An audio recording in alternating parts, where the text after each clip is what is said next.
Duas coisas. A primeira é uma frase que eu sempre uso, que é o seguinte: sonha grande, começa pequeno e anda rápido. Inovação tem que ter isso. Então o sonho tem que ser gigante, mas escolhe um pedacinho para começar, não abraça o mundo e tenta entregar rápido alguma coisa.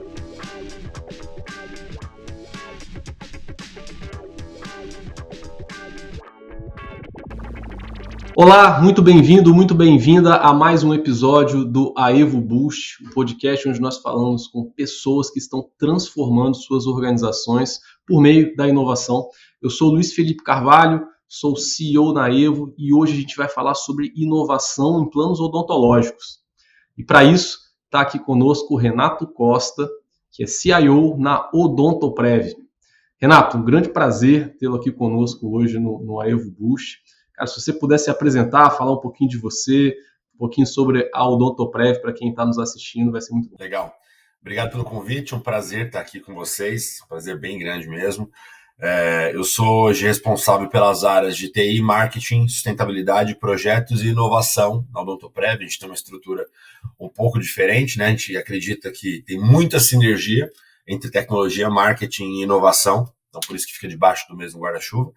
E para quem não conhece, a Odontoprev é a maior operadora de plano odontológico da América Latina.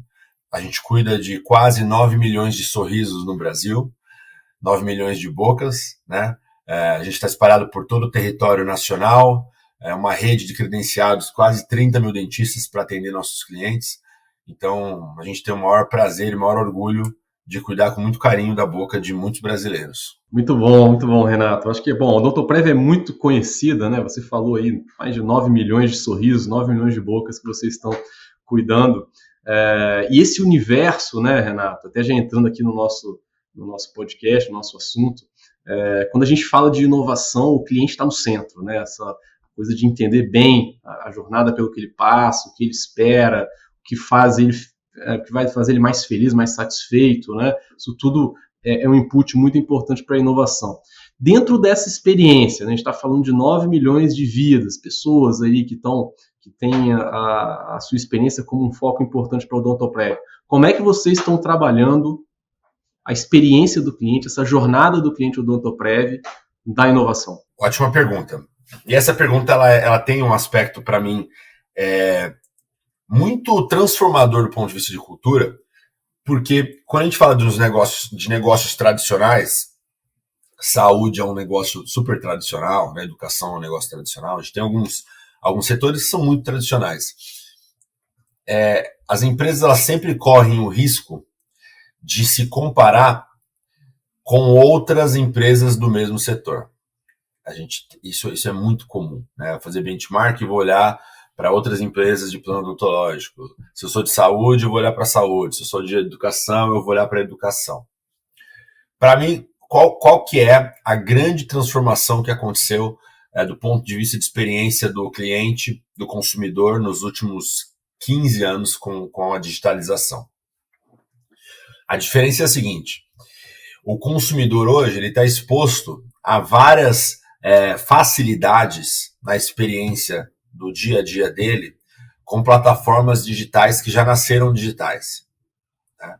Então, se a pessoa precisa de um carro de carona, né, de um táxi, hoje em dia ela não pede mais o táxi, ela tem um aplicativo para fazer isso. Se ela quer pedir comida, ela não vai ligar na pizzaria mais, ela tem um aplicativo que ela vai fazer isso. Se ela quer assistir um filme, ela não vai na locadora alugar o filme, ela vai ter um aplicativo para fazer isso.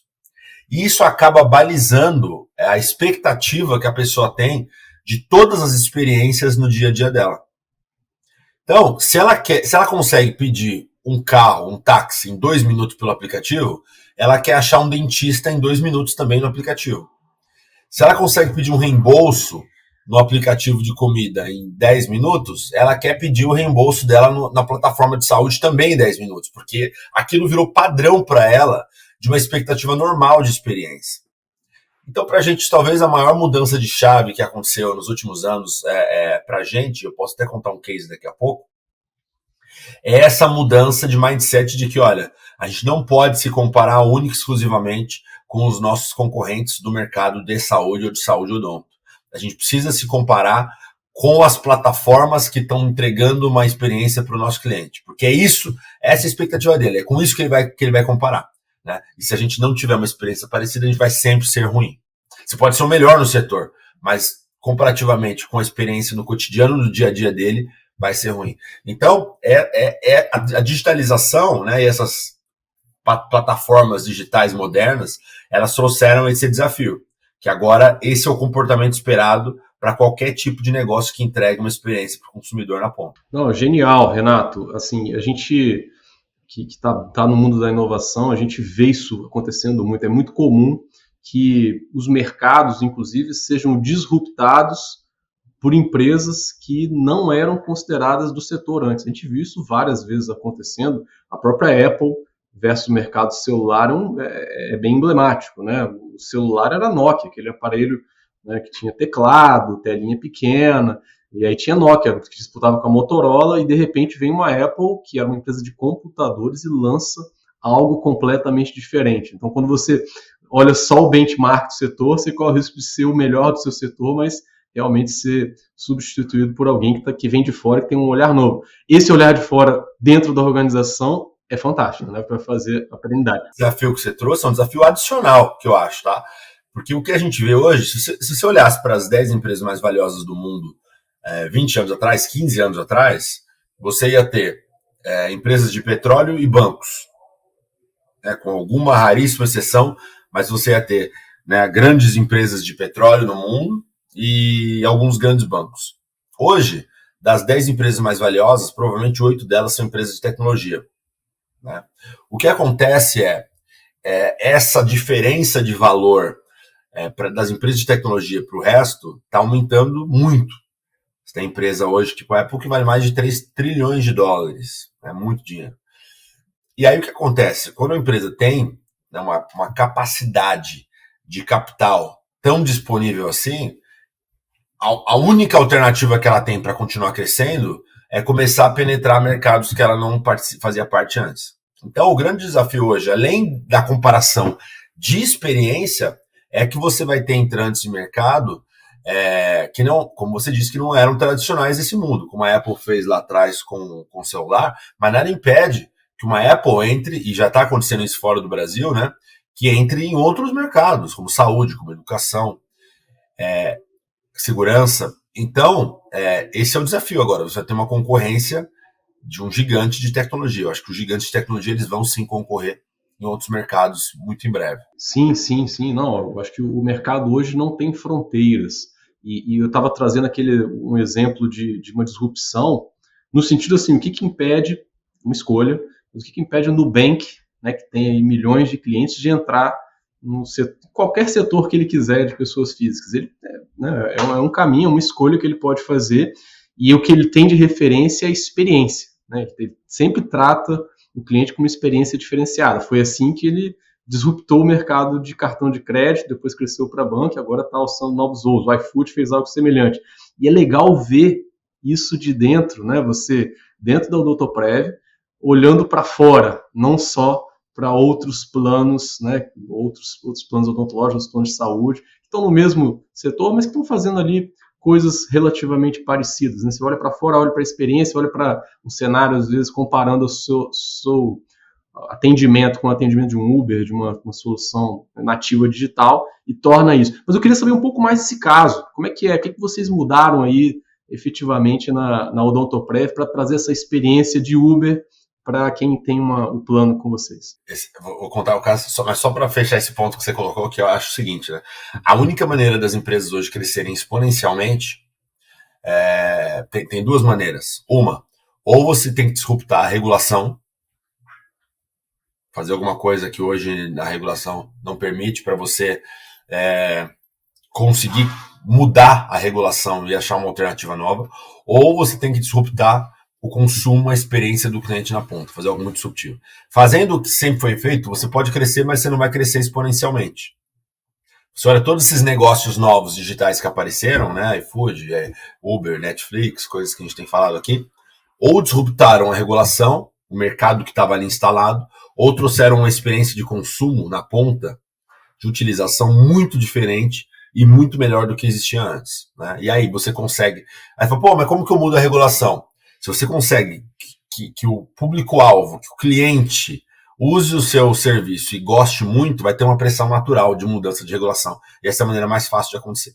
Então, esse para mim é uma sacada importante que as empresas precisam entender, né? Para mudar o patamar de crescimento exponencialmente, você precisa de uma dessas perninhas. Mas voltando para o nosso case, a gente tem uma história muito boa, né? Em 2018, mais ou menos, a gente lançou nosso aplicativo para o beneficiário, né? Que era um aplicativo que trazia algumas soluções ali de carteirinha, né? Segunda via de boleto, alguns serviços ali. A gente escolheu alguns serviços, implementou o aplicativo. E até então, né? Nós éramos uma empresa, já tinha algumas soluções digitais, plataformas digitais proprietárias, é uma empresa inovadora. Mas esse mundo novo digital, ele traz desafios completamente diferentes, né? Então a gente lançou o aplicativo no modelo que a gente lançava qualquer outro sistema da companhia. Escolhe lá a especificação, desenvolve e coloca no ar. E assim foi feito. Só que assim, quando você tem um sistema que ele está exposto ao mundo externo, né, de uma forma totalmente direta, o risco de você não atender expectativa, ele é muito material, e o feedback ele é em tempo real. Imediatamente a pessoa usou o aplicativo, não gostou, ela vai dar a nota, vai dar o feedback. E a gente não estava acostumado com isso, né, porque a gente não tinha sistemas apontados para fora. Bom, a moral da história é o seguinte: a gente começou a ver crescer a utilização, né, então a gente bateu 200 mil, 250 mil, e a gente percebeu que chegou ali perto da casa dos 300 mil clientes ativos no aplicativo e não passava disso. 300, aí voltava para 200, 300, 150, 300, 150. E a nota, ela começou a ficar muito prejudicada. 1,5, 2, 1,8, 1,5, 2, 1,8, ou seja, uma nota péssima. E feedbacks ali diretos em tempo real, falando, não gostei do aplicativo, a utilização é péssima, a experiência é ruim, não tem os serviços que eu preciso. E muito engraçado, né? Porque a gente tinha ali uma área de back-office que cuidava do aplicativo, que ficava fazendo melhoria com base naquilo que o negócio falava pra gente, ou que a própria TI queria, né? Pô, tem uma melhoria de segurança aqui, vamos fazer. E aí a gente, enfim, numa das conversas a gente fez uma reunião para olhar o aplicativo, e no meio dessa história trouxeram o benchmark dos nossos concorrentes para a gente olhar. E foi ali que a gente teve a primeira sacada, que eu falei, gente, olha, não vamos olhar o concorrente, porque o cara, o cliente que tem o Odontoprev, ele não vai ter o mesmo plano do concorrente. Mas a comparação que ele tem é com o Uber, com o Netflix, com o iFood, com essas plataformas que ele está usando todo dia. E aí que a gente teve essa sacada e a gente começou a olhar. E aí, uma mudança que a gente fez, muito importante, foi, a gente criou uma célula de melhoria do nosso aplicativo, que não pegava o backlog de área de negócio nem de TI. O backlog era criado pelo cliente. A gente pegava todas as reclamações, comentários que estavam ali na loja, né, da Google, da Apple, e a gente ranqueava os pedidos de serviços que estavam sendo feitos ali pelo cliente. E esse era o backlog. E dali saía a lista de melhorias. Bom, para encurtar a história, 1 ano e meio depois, a gente saiu de uma nota de 1,8 para uma nota de 4,5, de 1 a 5, de satisfação. E saiu de 300 mil clientes ativos para 1 milhão e 200 mil clientes ativos no aplicativo. Então, hoje já há 1 ano e meio, é o melhor aplicativo de saúde do Brasil, avaliado pelos clientes, e com uma penetração muito interessante dentro da nossa base de clientes, utilizando o aplicativo. Então, isso é para mostrar, né, que quando você coloca inovação, inteligência e ouve o consumidor, você tem uma chance muito maior de trazer um resultado de sucesso para aquilo que você está fazendo. Pô, excelente, Renato. Um case muito bacana de colocar o cliente no centro de verdade. E como é que isso isso você conseguiu perenizar? Imagino que com um sucesso desse, o cliente continue sendo a principal voz da evolução. E como que é balancear isso com as demandas estratégicas da Odontoprev, que vem das áreas de negócio, para que isso tudo caiba no seu roadmap de evolução? Parte da nossa evolução enquanto estrutura foi fazer o processo de evolução para metodologia ágil. Tá? Então, hoje, a gente tem quase 20 esteiras diferentes rolando ao mesmo tempo, e as esteiras elas são divididas em públicos. Então, a gente tem as esteiras que atendem os clientes, né, os beneficiários. A gente tem esteira que está olhando para o público dentista, que é um parceiro muito importante nosso. A gente tem esteira que está olhando para os corretores, que é um público muito importante também, que vende o plano. Né? E aí, com isso, a gente consegue priorizar dentro daquele universo que precisa ser feito. Se a gente concorre tudo com tudo, fica muito complexo, né? Porque tem demanda do dentista que é muito importante, tão relevante quanto uma demanda de um cliente. Por isso que a gente tem esses microgrupos dentro do nosso universo de projetos, e aí eles competem entre si. Então tem uma esteira dedicada, 2 esteiras, 3 esteiras, dependendo do público, e compete entre si. E aí você consegue fazer um processo de priorização muito mais fiel àquilo que vai trazer mais valor para aquele público. Perfeito. Então vocês têm diferentes cestas aí de priorização e as cestas competem entre si, né? As frutas que cabem em cada cesta vão competir entre si, não com todas as outras, e aí você consegue atender as várias frentes em paralelo. Cara, show! A gente falou muito aqui no final das contas, do cliente final, né? De inovação gerada para o cliente, seja ele o dentista, o corretor, ou o cliente final do plano de fato. E é uma inovação excepcional, né, super importante para o mercado. A empresa que quer se manter relevante precisa olhar para isso, mas tem um outro lado da inovação, que é aquela inovação de eficiência. Né? A gente também está buscando nas organizações ser mais eficiente, a gente quer ter uma estrutura de custo mais inteligente, uma máxima otimizada possível. Eu sei que vocês fazem coisas muito legais aí, inclusive com IA. Né? Fala um pouquinho disso para a gente, Renato. Hoje IA não tem como você não implementar alguma solução para melhorar a eficiência, pelo menos. Né? IA tem muitas aplicabilidades e muita coisa que pode se chamar de IA. O nosso processo de IA, ele já começou faz tempo, e ele começou na parte de robotização, que também é uma inteligência artificial. Né?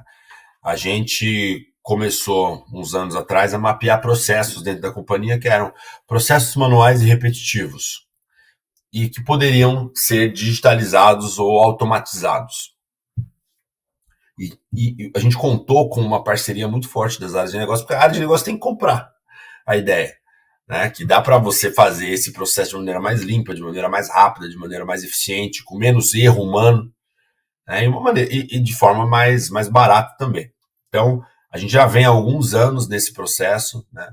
E economizando muito tempo de trabalho manual. Só esse ano agora, de 2024, a gente vai salvar mais de 10 mil horas de processos que eram feitos antes de forma manual e repetitiva, e hoje a gente está robotizando. E aí todo mundo pergunta assim, mas será que eu vou substituir todo o trabalho humano com IA e robotização?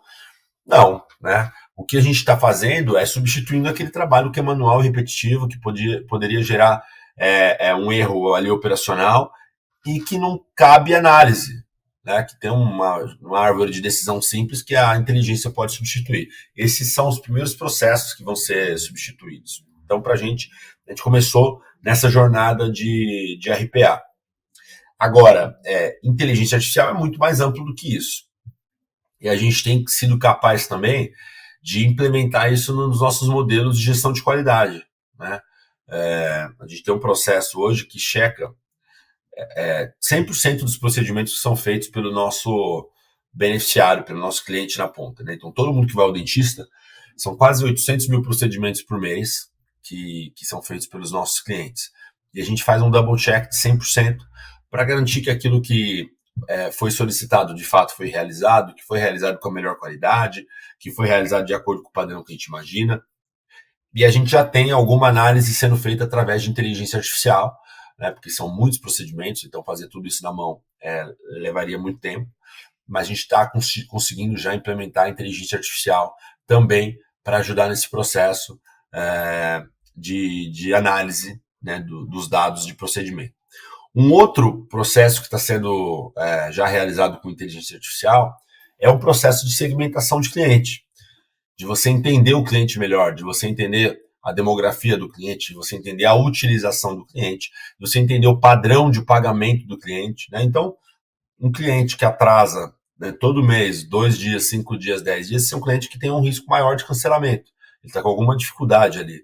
Então, para a gente poder ter um processo mais proativo de fidelização e de retenção. Talvez a data que está ali para o pagamento é uma data que não condiz com a data de pagamento dele. Então, ele está sempre atrasado porque o dinheiro não caiu. Então, você conseguir fazer algumas análises nesse sentido para antever algum risco que exista, né? Então, a inteligência artificial ela é bastante aplicável ao nosso negócio e a gente está bastante animado com alguns outros projetos que a gente tem em andamento também. Cara, excelente, Renato. E na sua fala, eu ouço uma relação muito forte da tecnologia, da inovação, não por si só, mas aplicada para o negócio, aplicada para, de fato, gerar um resultado para a organização. Em todo momento você está trazendo ali a aplicação, mas também o resultado que ela traz. Como é que você estrutura a sua área para ter essa cara, para o time ter essa pegada de olhar para o negócio, de não ficar aquela coisa da inovação pela inovação, mas a inovação sim para gerar um resultado. E até já complementando, você consegue medir o valor, o impacto que você gera. Nem sempre é fácil fazer isso na inovação, a gente vê várias áreas que tem uma dificuldade tremenda de conseguir comprovar valor, chegar no resultado, conseguir demonstrar o próprio resultado que gera, né? Como é que você, enfim, como é que você estrutura isso e você tem conseguido gerar, medir, mensurar claramente esse valor? O mais importante hoje em dia, principalmente como as empresas estão lá organizadas do ponto de vista de meta e tudo mais, é você conseguir criar esses objetivos em comum, né, ou metas compartilhadas entre as áreas de tecnologia, inovação e as áreas de negócio. Não, isso hoje não pode mais estar descasado. Não existe objetivo de TI. É objetivo de negócio que é resolvido através de tecnologia. Não tem objetivo de inovação, tem objetivo de negócio que é resolvido através de um projeto, de um processo de inovação. Né? Então isso é uma coisa que a gente inculca muito no nosso time, na nossa diretoria toda, tanto marketing quanto TI, quanto inovação, projetos, sustentabilidade, que as nossas metas têm que ser meta de negócio, que o nosso objetivo tem que ser objetivo de negócio e que a gente precisa olhar para aquilo que é necessidade de estratégica da companhia. Isso é muito importante. Então, colocar isso na cabeça das pessoas é muito importante, um processo cultural que tem que acontecer. A maneira mais simples de fazer isso é através das metas. Né? Você tem que ligar aquilo que que a pessoa está comprometida em fazer com aquilo que é importante para a empresa, amarrar isso com o dia a dia dela. Do ponto de vista de inovação, a gente precisou fazer uma revisão de estrutura uns anos atrás, né? E a gente fez um desenho que fazia muito sentido e ele está em vigor até hoje e funciona bem, que era a gente criar 3 pilares para a área de inovação, para entender o que a gente ia olhar, né? O primeiro pilar era o pilar de intraempreendedorismo. Então, quais são os processos dentro da companhia que vão puxar a inovação? Como a gente alavanca inovação nas áreas? Como que a gente cria multiplicadores de inovação nas áreas de negócio? Quais são os programas que a gente vai utilizar para fomentar a inovação, para premiar a inovação, para trazer ideação, para trazer testes de hipóteses? Então, o programa de intraempreendedorismo era o primeiro pilar que a gente criou. O segundo pilar foi inovação aberta. Então, a gente olhar para a inovação para fora, para a gente olhar para startups, para a gente fazer parceria com startup, para a gente pensar em aquisição de participação em startup, para a gente contratar serviços de startup, para a gente ligar startups interessantes com áreas de negócio que podem ali eventualmente ter algum processo atendido. Né? Então, esse era um outro pilar de inovação. E o terceiro, não menos importante, cultura. Se eu fizer os 2 primeiros, mas eu não falar de cultura de inovação, não vai dar certo. Então, como que eu fomento a cultura de inovação? Como que eu capacito as pessoas? Como que eu preparo as pessoas? Como que eu coloco isso no dia a dia? A pessoa ter tempo no dia a dia para falar de inovação, para pensar em inovação, para participar dos programas, participar dos treinamentos. Como que eu valorizo esse processo de cultura de inovação de tal forma que a liderança da companhia puxe os times também para participar? Essa foi a maneira que a gente desenhou a estrutura e tem dado os bons frutos, né? O próximo passo disso é, dentro de cada pilar, você estruturar quais são as iniciativas, quais são os processos, o que você tem feito e onde você quer chegar. E com isso, fazer as metas, que é o que eu comentei um pouco mais cedo. Mas essa foi a maneira que a gente organizou nessa área. Legal, então você tem 3 pilares: intraempreendedorismo, inovação aberta e cultura.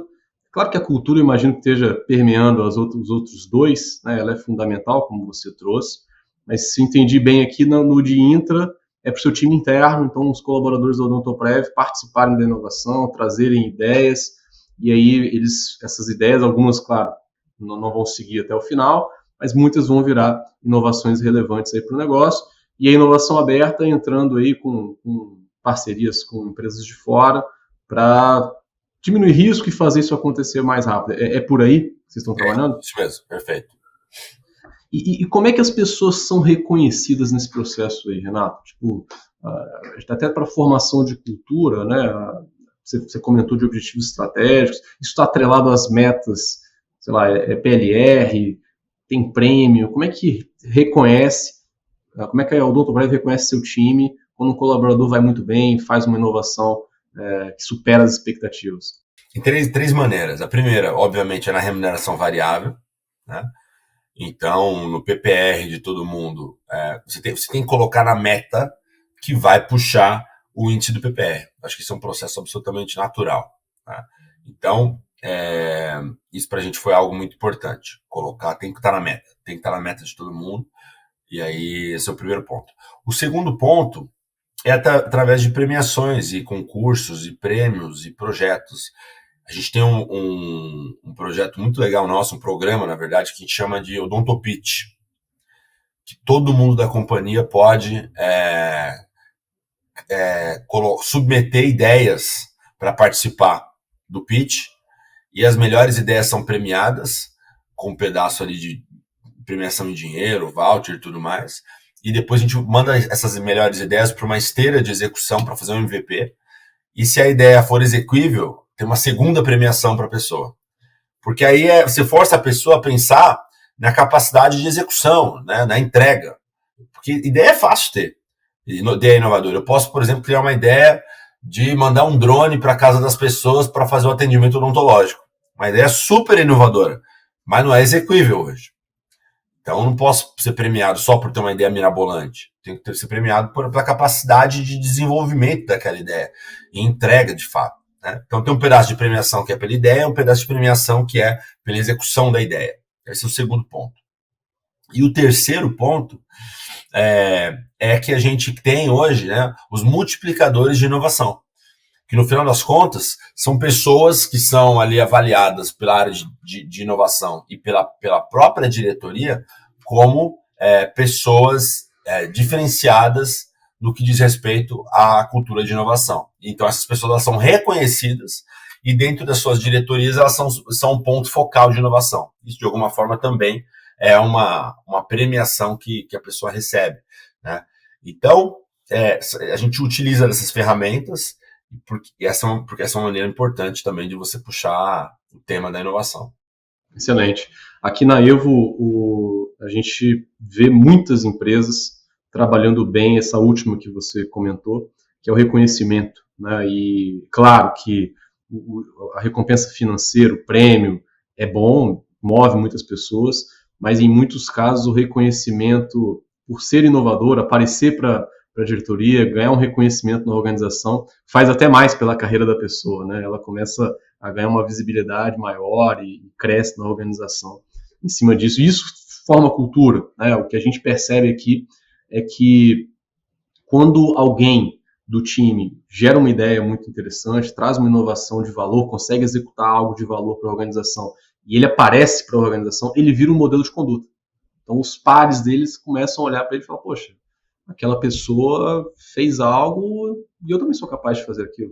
Então, aquele é o comportamento esperado aqui na organização, isso me move para fazer isso acontecer também. Muito bom. Renato, a gente falou até aqui muito da inovação para o negócio, né? A gente olhou para os clientes, olhou para as várias partes interessadas, a gente olhou para dentro, eficiência, mas a gente sabe hoje em dia que que a gente vive, o mundo pede que a gente vá além, né? A gente olha para a sociedade, olha para o ambiente. O que vocês estão fazendo em ESG? Inovação e ESG também tem uma relação muito, muito próxima, né? Como é que vocês estão trabalhando esse tema, né, aí na Odontoprev? ESG hoje em dia é um tema fundamental, porque é um tema, além de tudo, de você conseguir contribuir com a perenidade do planeta, né? Eu falo muito sobre isso, que não adianta você pensar na perenidade do seu negócio se você não pensar na perenidade do planeta. A gente está num estágio hoje de mundo que a gente tem uma crise climática muito presente e a gente precisa fazer uma reversão desse processo de dano que foi feito aí para o planeta nas últimas décadas. Então, todo mundo tem que ter esse compromisso. Para a gente, esse compromisso é muito presente, vai muito além da boca.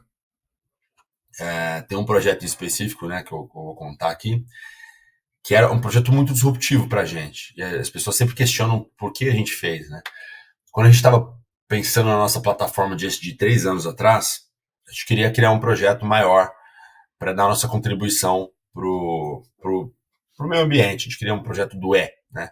A gente já tinha feito um projeto para compensar as emissões de gases de efeito estufa desde a fundação da companhia. Então, nós somos uma das únicas empresas do Brasil que é zero carbono de fato desde a fundação.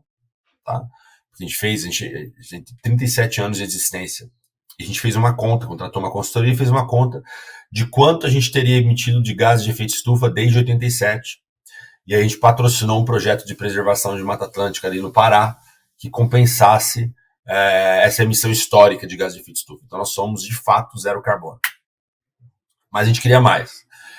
E aí a gente pensou, o que mais a gente podia fazer? A gente podia pensar, a gente acabou de fazer um projeto de preservação de floresta, a gente pensou em alguma outra coisa, né? E a gente começou a estudar mais sobre o tema e a gente foi aprendendo algumas coisas, por exemplo, como de 50% a 70% do oxigênio que nós respiramos no planeta, ele vem dos oceanos, na verdade, não das florestas. E a gente se apaixonou por esse tema e decidiu que esse era o tema que a gente queria tocar. A gente queria investir em alguma coisa relacionada ao oceano. Aí a gente começou a contatar algumas ONGs, algumas organizações sérias sobre isso. A gente achou a Sea Shepherd e perguntou se eles tinham algum projeto ali que a gente pudesse fazer junto. E aí eles falaram o seguinte: olha, a gente tem um projeto aqui, só que é um projeto mais complexo, porque ninguém quer fazer, porque não tem uma entrega assim tão material, né, que você vai fazer mídia em cima e tal. Aí a gente perguntou qual era o projeto, e o projeto consistia num estudo científico que passaria por mais de 300 praias no Brasil, 8 mil quilômetros, coletando resíduo de todas as praias, em todas as regiões, e utilizando uma metodologia do Instituto de Oceanografia da USP, para entender se o lixo daquela região era o lixo do turista do final de semana, ou se era o lixo que vinha, né, rede de pesca vindo de alto mar, ou lixo vindo de outra região, para criar política pública, para a gente preservar os oceanos naquelas regiões. O Brasil é o 6º país no mundo que mais despeja plástico nos oceanos. E tem uma conta que foi feita que até 2050 vai ter mais plástico do que peixe no oceano se nada for feito. Então a gente está numa crise. A gente topou o projeto, e nos últimos 2 anos a gente patrocinou um projeto então que percorreu 306 praias, mais de 8 mil quilômetros, e coletou mais de 2 toneladas de lixo das praias, e já emitiu agora um relatório que a gente vai apresentar para o governo, para as universidades e para as ONGs. Um projeto pioneiro, nunca foi feito nessa escala no mundo inteiro, tá? Então a gente tem muito orgulho de ter feito parte disso. Além disso, a gente fez vários multirões, onde os nossos colaboradores participaram de coleta de lixo. E uma coisa interessante é, conforme a gente foi passando pelo Brasil, a gente foi fazendo parceria com cooperativas de catadores de lixo, das mais diversas regiões. E a gente doou plano odontológico para os catadores de lixo de várias regiões para fazer um match ali com o nosso negócio. Então é um projeto que a gente tem um super orgulho, né? É um dos projetos de ESG que a gente tem feito. A gente tem outros, a gente pode até comentar sobre alguns de social também, mas de meio ambiente, esse é um projeto que a gente tem muito orgulho de ter feito. Pô, Renato, muito, muito legal o exemplo, inspirador de fato, né? A gente começar pela questão de neutralizar a emissão de carbono de toda a história. Acho que é a primeira vez que eu ouvi isso. Então, parabéns pela iniciativa. E é o que você falou, o projeto também de plástico em oceanos, né? é fundamental, no final das contas, né? Você falou bem aí. Inclusive, outro dia eu fui corrigido, não é uma questão do planeta, né? É uma questão da humanidade, né? O planeta vai se dar bem, com a gente ou sem a gente. O problema é se a gente vai estar aqui para ver isso acontecer. Então, é sim um problema de todos nós. Está aí, a gente está sentindo impactos já hoje e muito bacana ver a empresa brasileira, né, o Odontoprev, fazendo um trabalho tão bacana nesse aspecto também, tá? Renato, para a gente fechar aqui, cara, papo excelente, a gente passou aí por uma visão bem abrangente da inovação, que uma visão muito orientada para resultado, tanto para dentro, quanto para clientes, quanto para o planeta.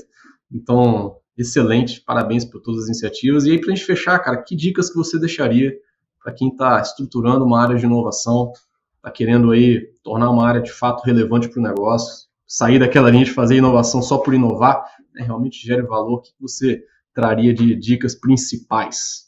Duas coisas. A primeira é uma frase que eu sempre uso, que é o seguinte: sonha grande, começa pequeno e anda rápido.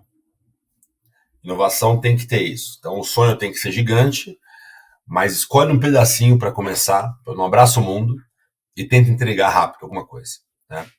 O segundo ponto é valor para o negócio. Inovação só tem valor se tiver valor para o negócio.